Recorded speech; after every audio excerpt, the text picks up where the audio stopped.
하나님의 말씀은 갈라디아서 2장 17절부터 21절입니다. 갈라디아서 2장 17절부터 21절 말씀입니다. 한 절씩 교독하도록 하겠습니다. 만일 우리가 그리스도 안에서 의롭게 되려 하다가 죄인으로 드러나면 그리스도께서 죄를 짓게 하는 자냐? 결코 그럴 수 없느니라.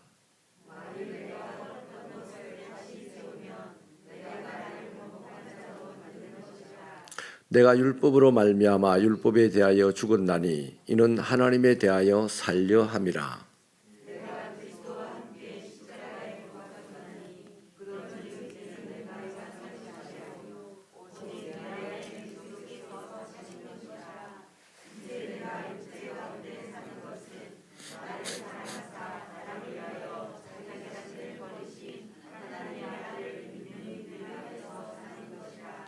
같이 읽습니다. 내가 하나님의 은혜를 패하지 아니하노니 만일 어렵게 되는 것이 율법으로 말미암으면 그리스도께서 헛되이 죽으셨느니라. 아멘. 복음을 로마서 1장 16절에서는 모든 믿는 사람을 구원하시는 하나님의 능력이라고 했고, 그러므로 복음을 받아들인 사람들은 이 하나님의 능력이 있어져서 삶을 살아가는데 두 가지 아주 특징적인 삶을 살아간다고 말씀을 드렸죠. 하나는 자기 자신이 복음을 믿는 것을 부끄러워하지 않는다. 다른 하나는 사람들을 차별하지 않는다. 다시 말하면 복음을 받아들이고 예수 믿는 사람은 다른 그 어떤 것보다도 가장 강력한 그리스도인의 증거가 되는 것이 자신의 삶을 현재 비관하거나 부끄러워하지 않는다는 겁니다. 왜? 복음이 있기 때문에요. 또 한 가지, 내 옆에 사람과 내 주변 사람들을 비교해서 차별하고 대하지 않는다는 겁니다. 왜? 복음이 그렇게 하기 때문이죠. 그래서 복음이 있는 사람은 이 세상을 살아가는 것이 담대한 모습으로 살아가게 되는 것이죠. 오늘 본문회를 보면요, 이 갈라디아서 2장 20절이 굉장히 중요한 말씀을 하고 있는데 예수 믿는 게 뭔지를 말하고 있습니다. 또 그리스도인의 정체성이라는 것이 바로 이것이다 라는 것을 말하고 있어요.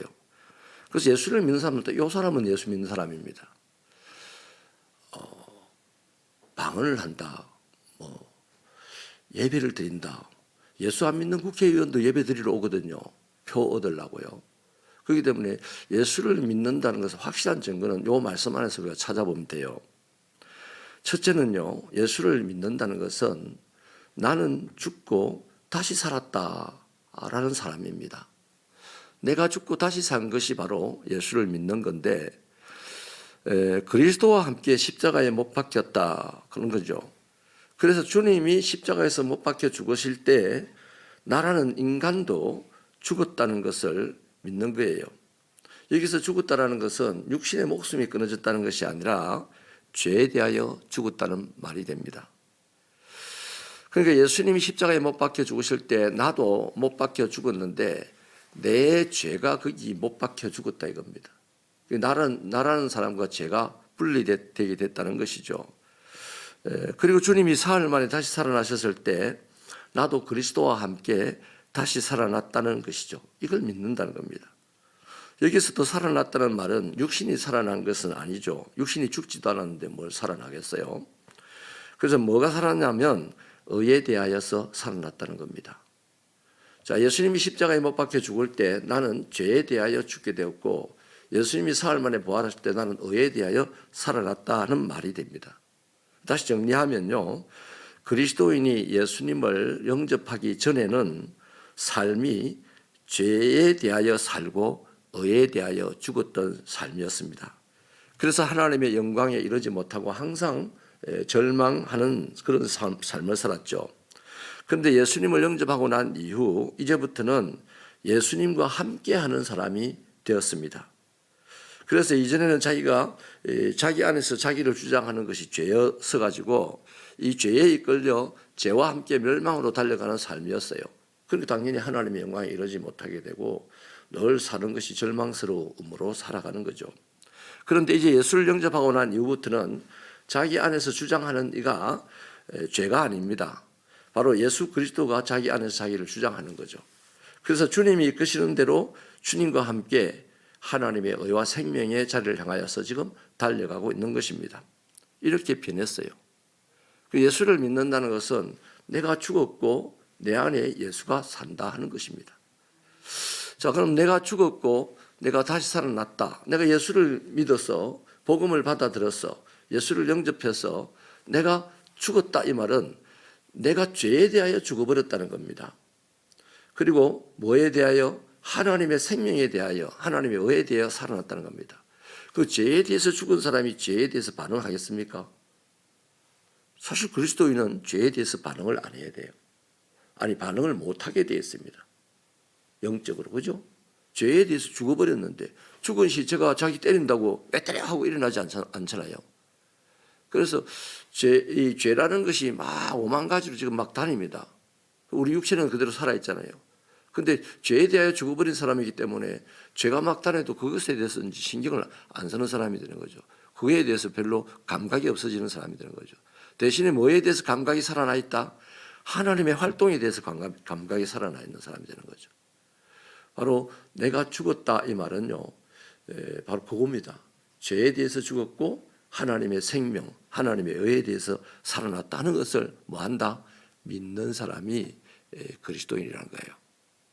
여기서는 이제 존재가 바뀌었다는 게 되는 거겠죠. 두 번째는요, 이제 내가 죄에 대해서 죽고 내가 다시 의에 대해서 살았는데 이제 사는 것은 내가 사는 것이 아니고 내 안에 계신 그리스도가 사는 것이 믿어지는 사람입니다. 아까 존재의 법으로 그리스도인이 됐다, 이 말은 죄에 대해서 죽고 죄에 대해 반응을 할 수 없고 의에 대해서 살고, 다시 말하면 의에 대해서 반응을 하는 사람이 되었다는 것입니다. 예수를 믿는다는 것은. 그 다음 또 한 가지 이제 활동에 대해서입니다. 활동. 내가 예전에 이제 살아서 움직이고 있잖아요. 육체가. 이 육체의 움직임, 이 육체의 활동이 어떻게 하는 거냐면 내가 사는 게 아니고 내 안에 그리스도가 사시는 것이다. 그래서 어떻게 됩니까? 사람들이 그리스도인이 되고 난 이후에 나를 보고서 저 사람 달라졌다 라고 할 것입니다. 그렇잖아요. 예수 믿지 않을 때와 예수 믿는 사람들이 여러 가지 많이 달라진 게 있잖아요. 자, 저 사람이 예수를 믿더니 달라졌다 라고 했을 때 나를 보고 달라졌다고 말하는 그 사람이 누구 생각하겠습니까? 내 생각 안 합니다. 내가 믿는 예수를 생각해야 됩니다. 아, 예수가 어떤 분인데 저 사람이 저렇게 달라질까? 다시 말합니다. 죄에 대해서 죽고 의에 대해서 사는 사람으로 존재가 싹 바뀌면요, 그때부터 사는 내 모습을 보는 사람들이 저 사람 예수 믿더니 달라졌다 이러면서 누구를 생각한다? 예수를 생각한다는 거죠. 내가 오늘 살아가는데 내 삶을 보고 예수를 생각하는 사람이 없으면 내가 지금 잘못 살고 있다는 거죠. 그렇잖아요. 예수를 믿는데 예수를 생각하지 못하게 하면, 생각나지 않는 사람이라면 지금 예수 믿고 바로 사는 사람이 아니라는 거죠. 자, 그래서 그리스도인의 삶을 통하여서 드디어 하나님의 영광이 드러나고 예수님의 이름이 세상에 알려지게 되는 것입니다.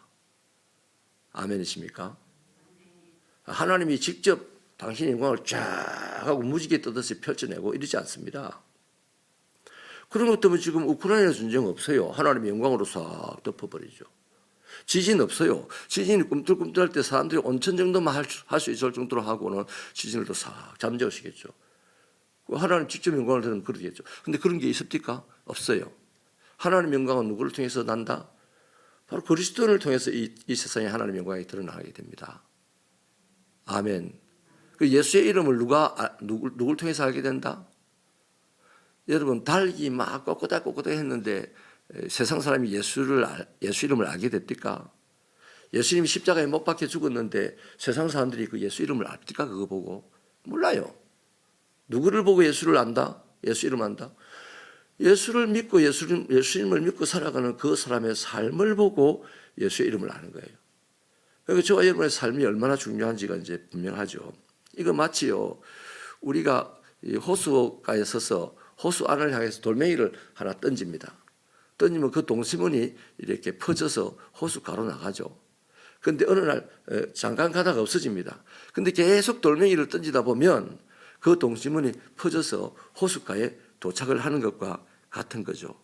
그래서 이것처럼 우리의 작은 이 하루하루의 삶이 또 한순간순간의 작은 삶이 모여서 큰 의미가 되는 거예요. 그래서 세상에 선한 파장이 막 일어나게 되는 겁니다.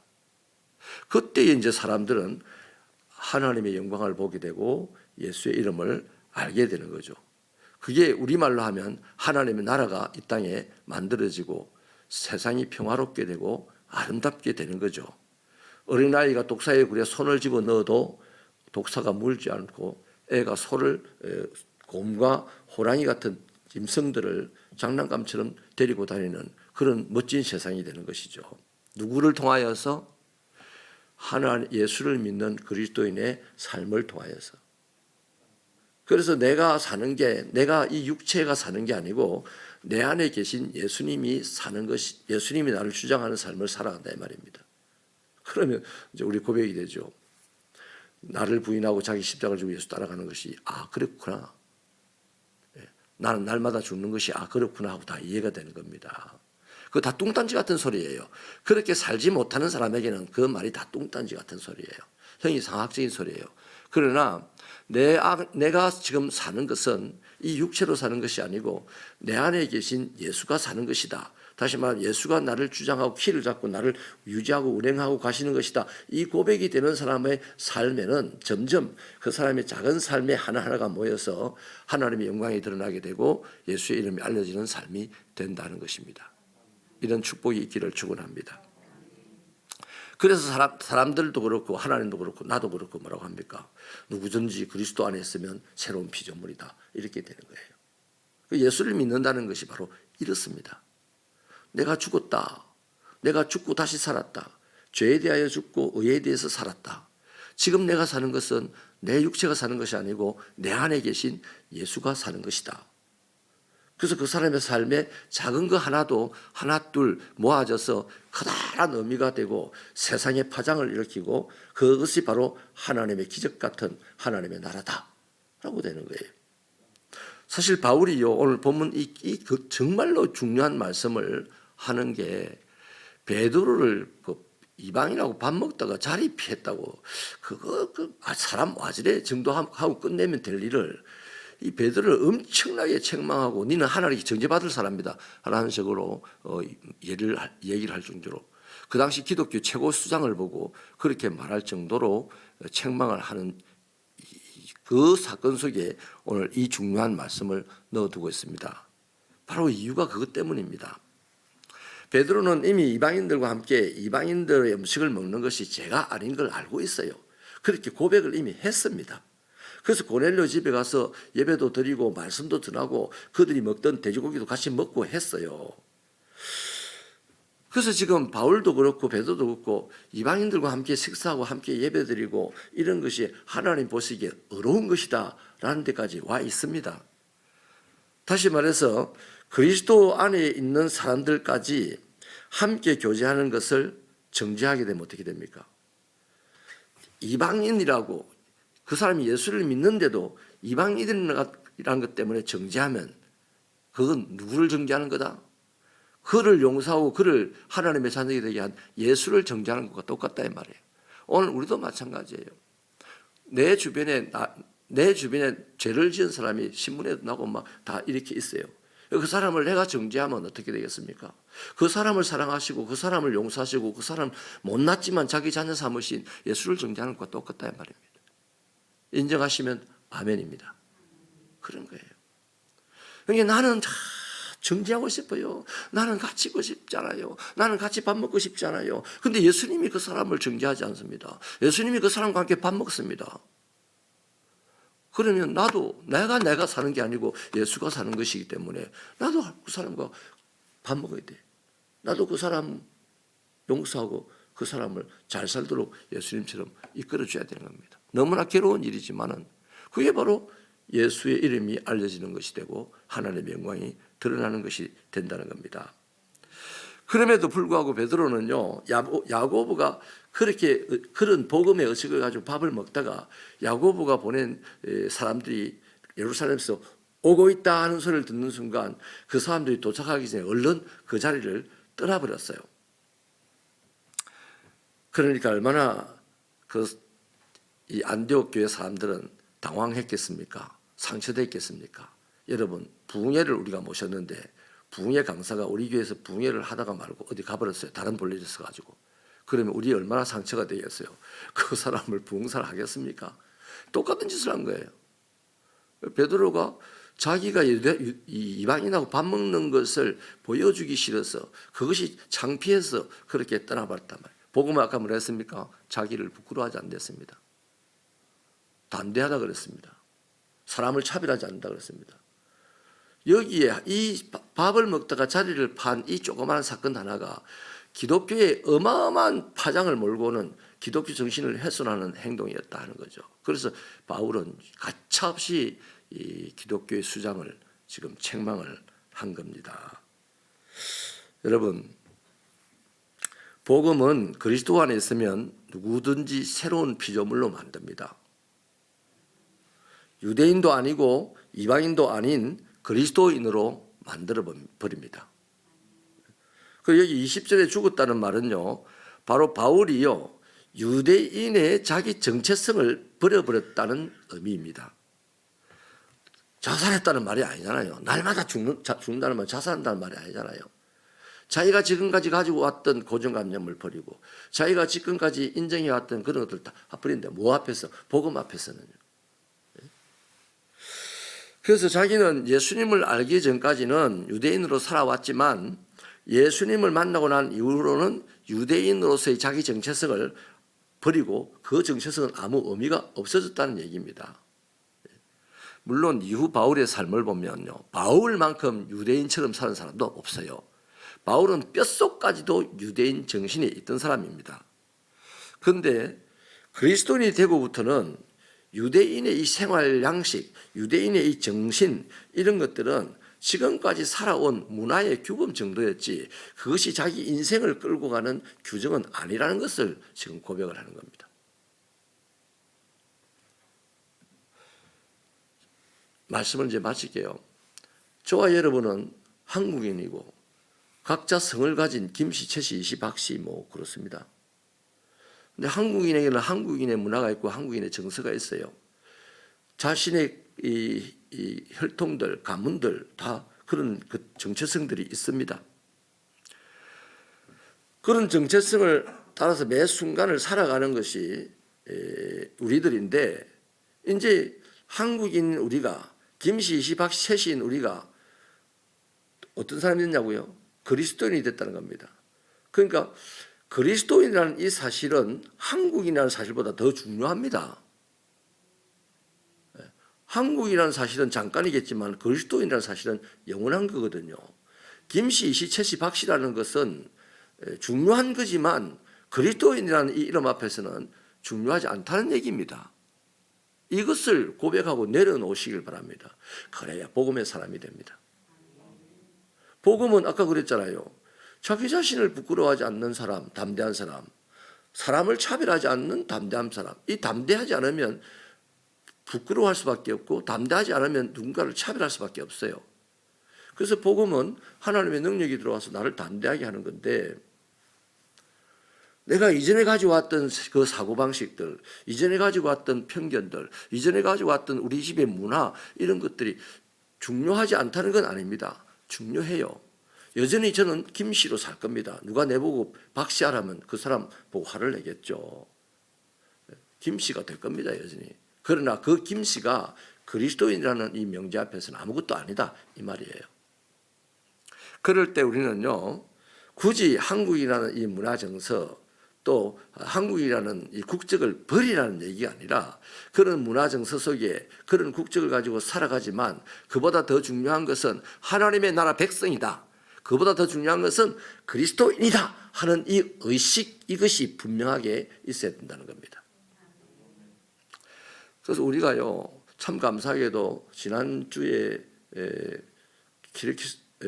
죄송합니다. 튀르키예 시리아 지진 그 구호 헌금을 우리가 하게 됐는데 너무 감사하게도요. 솔직히 우리 교회는요, 뭐 큰 기업을 하는 부자가 한 명도 없어요. 어찌 보면 소소하게 살아가시는 분들입니다. 그런데 당회의 결의를 하고 목사의 설교를 듣고 마음의 감동을 함께해서 그게 누가 역사하겠습니까? 성령이 역사한 줄 믿습니다. 그래서 재정부에다가 여쭤봤더니 675만 원 가까이 헌금이 모였고 선교위원회에서도 그 어린 영혼들을 위해서 기도하는 분들이 조금씩 내신 그 천원 선교 헌금 그걸 모아놨던 거를 100만 원을 또 각출해서 지금 이번 주 중에 이제 언론해서 보내려고 합니다. 너무나 아름답죠. 너무나 감사하죠. 이런 것들이 그만큼 우리가 좀 더 기독교인으로서 자기 정체성을 분명하게 가지고 있다는 증거입니다. 아이고 구제요 부자나 하는 것이지요 뭘 우리같이 가난한 사람이 하겠습니까? 아니요, 그리스도인이기 때문에 하는 겁니다. 부자라서 하는 게 아니고 가난해서 못하는 게 아니라 그리스도인이기 때문에 하는 겁니다. 아이고 조그마한 잘못을 하면 용서하죠. 근데 이걸 어떻게 용서해요? 그리스도인이기 때문에 하는 겁니다. 세상 사람 같으면 바로 잡아 엿보고 안 그러면 뺨을라도 때려주겠죠. 그런데 우리는 그리스도인이기 때문에 용서하는 거예요. 이런 신령함과 축복이 우리 새벽교회에 있기를 축원합니다. 예수를 믿는다, 거듭났다 하는 말에는요, 이전에 나는 죽었다. 내 안에 예수가 계신다. 나의 삶의 키는 예수님이 지고 운행하신다. 바로 이것들이 다 같이 섞여 있는 말입니다. 내가 예수 믿는다는 말에는. 근데 내가 예수 믿는다 해놔놓고 내가 살아서 벌떡벌떡 하면 하나님은 니는 내 안 믿어 이러는 거예요. 아멘. 그 이전에 내가 이 육체는 계속 언젠가까지는 이어지고 있겠지만 그것은 모두 예수 그리스도의 믿음으로 재해석돼서 움직여져야 된다 이 말이에요. 이 육체는 여전히 있어요. 또 우리 환경은 여전히 있어요. 그러나 내 안에 나를 주장하고 계신 예수 때문에 그 환경도 재해석되어야 되고 내 육체의 삶도 재해석돼서 나타날 때에 내 안에 또 다른 나인 예수님이 밖으로 확 나오게 되고 그것이 하나님의 영광이 되고 예수의 이름이 알려지는 역사가 되는 것입니다. 이러한 신앙의 정신으로 살아가는 새벽교회 되기를 축원합니다. 하나님 아버지 우리를 도와주옵소서. 믿습니다만 외치다가 어느 날 위기 앞에서 공중에 붕 떠서 떨어져 끝이 나버리는 인생이 되지 말게 하시고 아버지 하나님 내가 예수를 믿는 것이 과연 무엇을 의미하는 것인지를 분명하게 알고 나는 이미 죄에 대하여 죽었고 하나님의 의에 대하여 살아난 자로서 이제는 내가 나를 주장하지 않고 예수님이 나를 주장하는 삶을 살아 누가 봐도 새로운 피조물이라고 고백하고 하나님께 영광 돌리는 역사가 있는 우리의 삶이 되도록 축복하여 주옵소서. 이 쉽지 않은 일입니다. 믿지 아니하고는 불가능한 일입니다. 아버지 하나님의 복음을 뜨겁게 받아들이지 아니하고는 불가능한 일입니다. 주여 우리에게 믿음을 주시옵소서. 복음을 영접하는 뜨거운 환영하는 마음을 우리에게 허락하여 주시옵소서.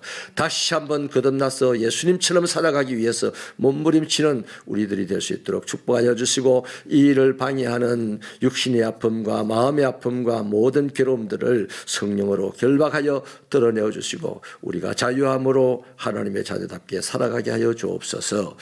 예수님 이름으로 기도하옵나이다.